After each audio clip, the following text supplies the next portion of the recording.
Hello and welcome to part 7 in the Powershell scripting series. In this video we'll take a look at Foreach loops, we'll go through some PowerPoint presentations and then a couple of demos as usual.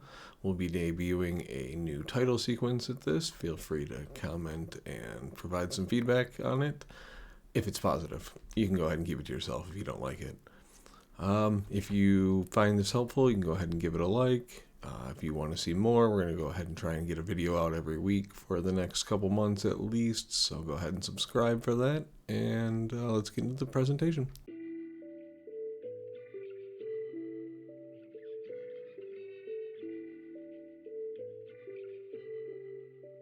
Okay, we'll go ahead and get into the PowerPoint, just a few slides, and then we'll get into the demos. From the Microsoft About Foreach loops page. A Foreach loop is used to iterate through a collection of objects, usually a form of array. You can populate the Foreach values that you pass through in many different ways. We'll go through a few of them in the demo.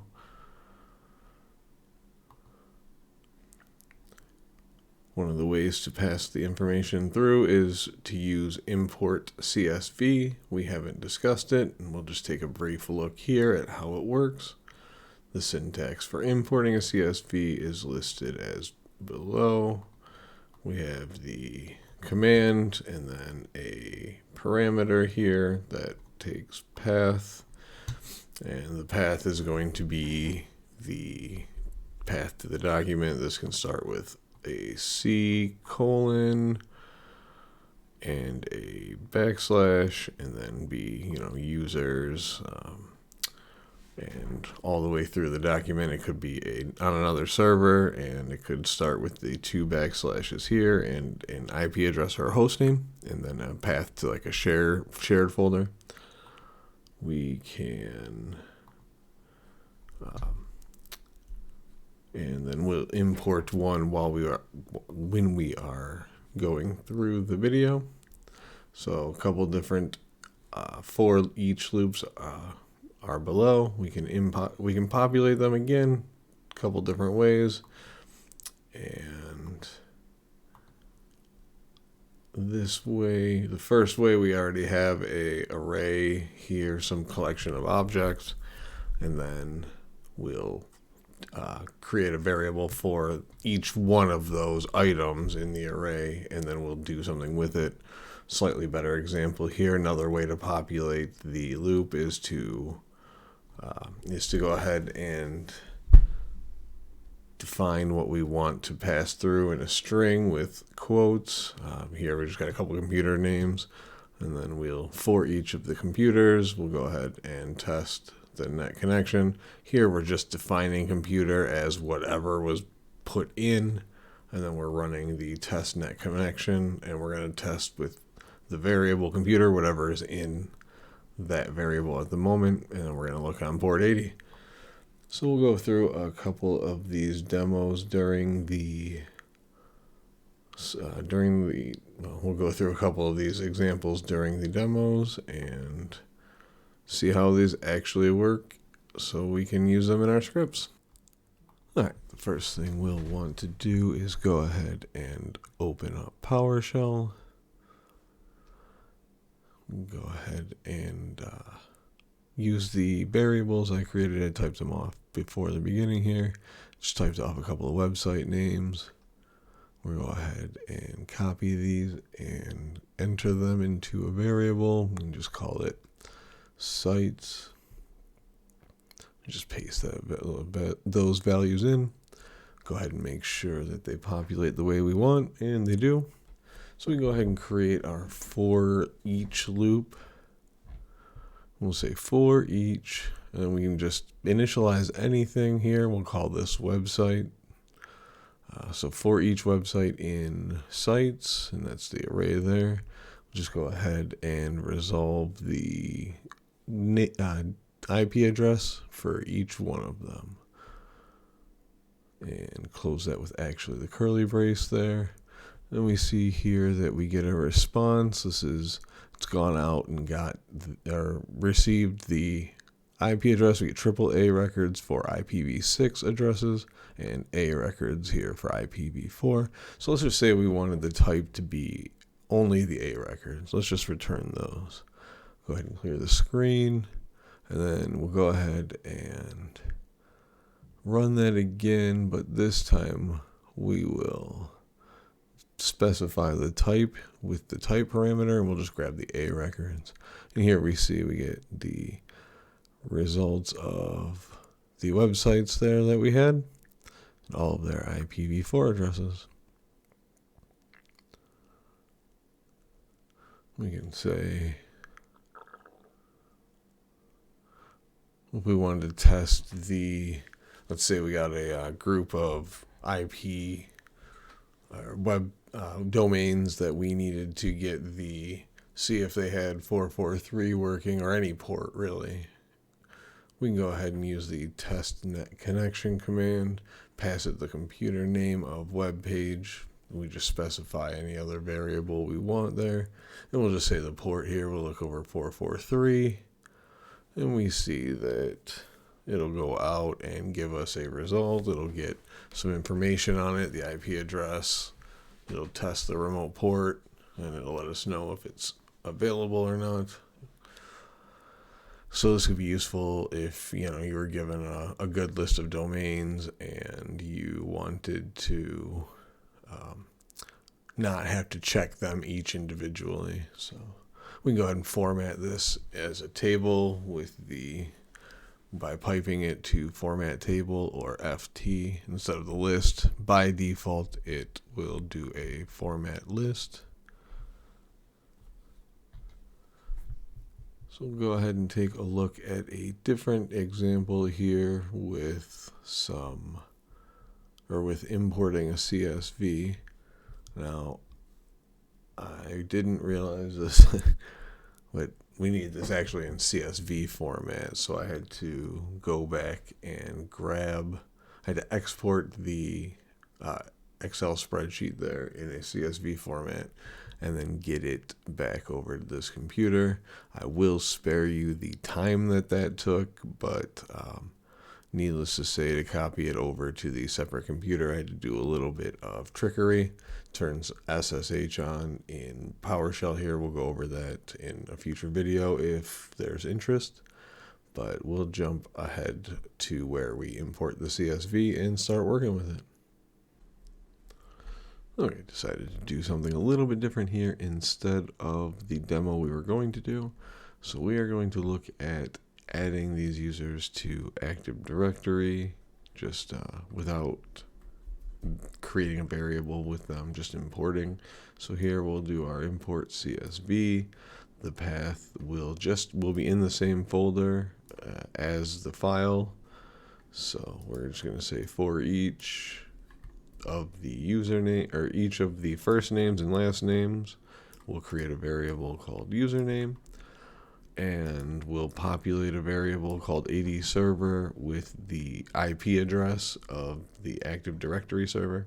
If you're not familiar with Active Directory, it is a system that Microsoft has developed to keep track of objects, and these objects can be users, computers, and usually they're groups, and they're all contained inside of organizational units, and those organizational units have some rules applied to them through various mechanisms. It's a relatively robust system, and if you are getting into IT or you are doing first, second level, you're probably very familiar with accessing Active Directory. So we'll have, this should actually be a variable called creds. We'll pass a credential to that because we're going to be using a remote server, so we'll have to use different credentials. So we'll pass that. We'll save those into a variable called creds. That is just the get credential command, and then we specify our username and credentials. We'll pass the username here. We'll pass a given name and a surname, and those will be based off of bits and pieces of the last name, or of the username we create here. So let's go ahead and see how this works. There's a couple errors in the demo, but we'll go ahead and discuss why they're there and why they are not a big deal. All right, and we've moved over to a new server with the remote server access tools, and we'll see here that we've populated a variable called creds with the username and a password that goes up as a secure string, and we've got an AD server there as an IP address. So we'll go ahead and build out our command that will basically say we'll take the for each of the import. We're going to import a CSV. It's in this same directory as we mentioned. So we'll just go ahead and do a dot source for it. And then we will pipe that to the for each command. So we're basically sending the contents of import CSV into the for each command. And we can specify basically for each username. We're going to set that equal to, and the $_dot is a way to reference the pipeline objects in PowerShell. The pipeline is where all the information is moved from one command to another. It is something we'll discuss further in depth as we actually start building full scripts. But we build our command, and basically we got the comma or the semicolon, and then we say new AD user is equal to, well, we'll go over the command here as we get it typed out. These $_dot, first name and last name are the names of the columns in the CSV. So we have our for each command that creates a username based off of the column first name, and then plus a space, plus a $_ last name, and we will create new users based off that information. And that new AD user command takes some parameters, one of them being server, we've passed the AD server, and one of them being credential, we've passed the credentials. We also pass a name, a given name, and a surname, which is last name here, or last name in that directory. And we'll go ahead and run that command. And when we do, it's going to spit out a brief error that the name is not in the proper format. And that's just accepting the first line, the header line of that CSV. It doesn't actually create that user. There's no user there to be created. So it errors on that first line, but then creates the rest of the users, as we'll see here in just a moment.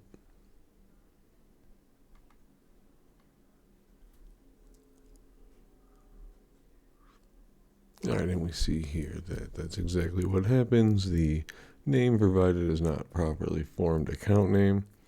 That is just that first line. And then if we do a get AD user for these, and we'll get rid of the new AD user command, well, some of it, we need to specify a few of the things. So we'll say get AD user instead of new AD user. And then we'll specify the server again as AD server, specify the credential. And this first time, if we don't specify a username, we're just going to get everybody that is in the directory. And we'll select the given name and address.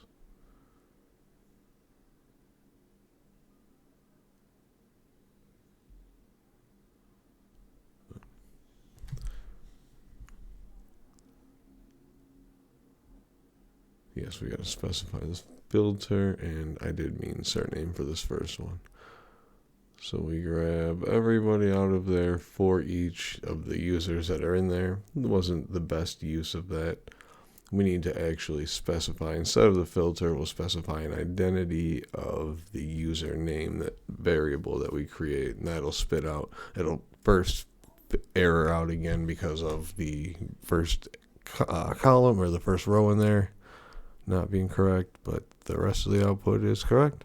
I hope this helps, and we will see you in the next video.